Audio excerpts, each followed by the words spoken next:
là điều ngẫu nhiên, không phải là một cái chuyện xảy ra một cách tình cờ.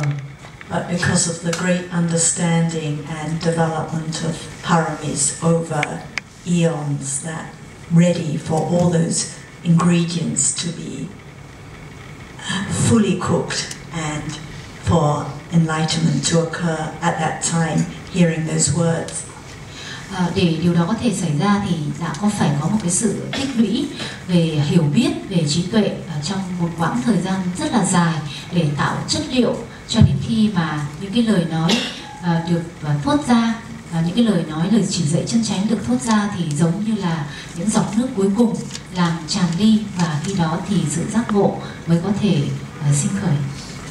And it's interesting in the light of what we've been discussing and what Ajarn has been saying yesterday and this morning, that the first teaching of the Dhamma that Bahiya needed to hear in his final lifetime was about seeing an invisible object.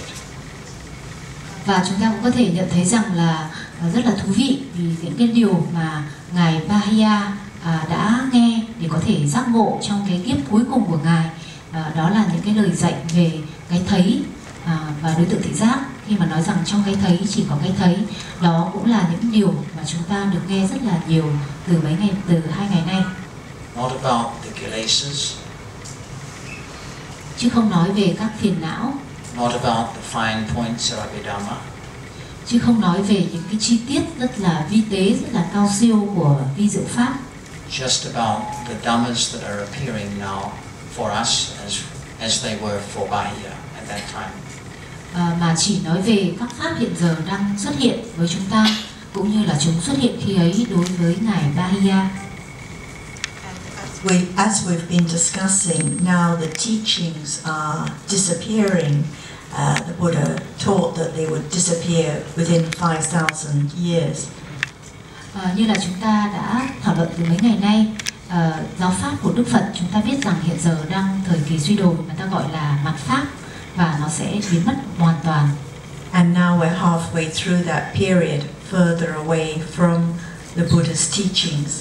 Và hiện giờ thì chúng ta đã ở khoảng giữa của cái thời kỳ cho đến khi giáo pháp sẽ bị tan hoại hoàn toàn, và chúng ta đã ở một nửa quãng đường kể từ khi Đức Phật còn tại thế. So for us, we're not like Bahiya. We need to hear and consider a lot of details, and hear and consider over and over again, because the wrong view and ignorance is so deeply rooted. Và càng xa thời kỳ Đức Phật tại thế càng nhiều, thì những cái mức độ tích lũy trí tuệ càng ít, cho nên là không giống như là ngài Bahiya mà chúng ta cần phải được rèn giũa hay là vun bồi cái hiểu biết bằng cái việc nghiên cứu rất là chi tiết, rất là cẩn thận từng chút một.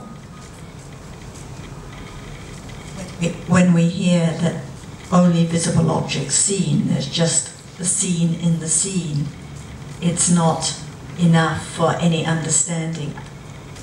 Nếu như chúng ta chỉ nghe vài lời như là trong cái thấy chỉ có cái thấy thì chừng đó chưa đủ cho hiểu biết. We have to hear about this reality in many different ways, in many aspects, by way of khandhas, by way of dhatus, by way of daily life example, and we have to hear more details about processes of citas and more detail about those citas that can experience an object, the namas, and those that cannot experience anything, the rupas. Chúng ta cần rất là nhiều chi tiết khác nhau. Chúng ta cần phải nghe giáo pháp giảng theo nhiều khía cạnh, chẳng hạn dưới khía cạnh của ngũ uẩn, dưới khía cạnh của lục căn, lục trần, của giới, của xứ, vân vân. Và chúng ta cũng cần phải nghe những cái ví dụ về đời sống hàng ngày, hay là chúng ta cũng cần phải biết cái chi tiết về các lộ trình tâm diễn ra như thế nào, để có thể hiểu được giáo pháp và trí tuệ có thể hiểu thêm về vô ngã một cách rành rọt hơn. We can be very grateful that the Buddha taught a lot of detail in a lot of different ways for people like us, and encouraged us to carefully consider and study his words in all these aspects. Và chúng ta nên tri ân Đức Phật vì ngài đã thuyết giảng với nhiều cách khác nhau để cho nhiều chúng sinh có thể suy xét và hiểu được giáo lý của Ngài từ nhiều góc độ khác nhau.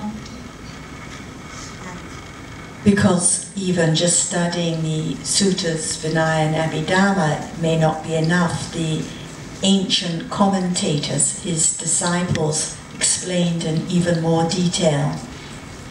Nếu như chỉ nghiên cứu các tam tạng như là tạng kinh, tạng luận và tạng luật thì thường cũng vẫn chưa đủ, mà chúng ta cần phải tham khảo thêm những phần chú giải, đó là những cái lời cắt nghĩa về giáo lý của những bậc trưởng lão gần với thời của Đức Phật. So, like the commentary to the Udana, these commentaries can help elaborate the meaning that otherwise we may take in a simplistic way without really understanding, thinking there can be instant enlightenment now or that self can follow a method. Chẳng hạn như là nếu như không có những bài chú giải cho bài kinh của về ngài Bahia đó, thì chúng ta khi mà đọc cái bài kinh đó thì có thể cho rằng là mình có thể hiểu ngay lập tức, hay là chỉ cần nghe một vài lời vậy thôi. Nếu như không cần có nền tảng gì đã có thể chứng ngộ ngay, thì đó sẽ là một cái hiểu biết sai lầm. So each word, like the scene, has to be really considered very, very carefully, as Ajarn keeps reminding us. It has to be understood as a Dhamma. Chính vì vậy, từng từ chẳng hạn như là đối tượng thị giác hay là cái thấy cần phải được hiểu một cách cụ thể, rành rọt, như là Ajarn đã giúp chúng ta để hiểu rằng đó chỉ là pháp mà thôi.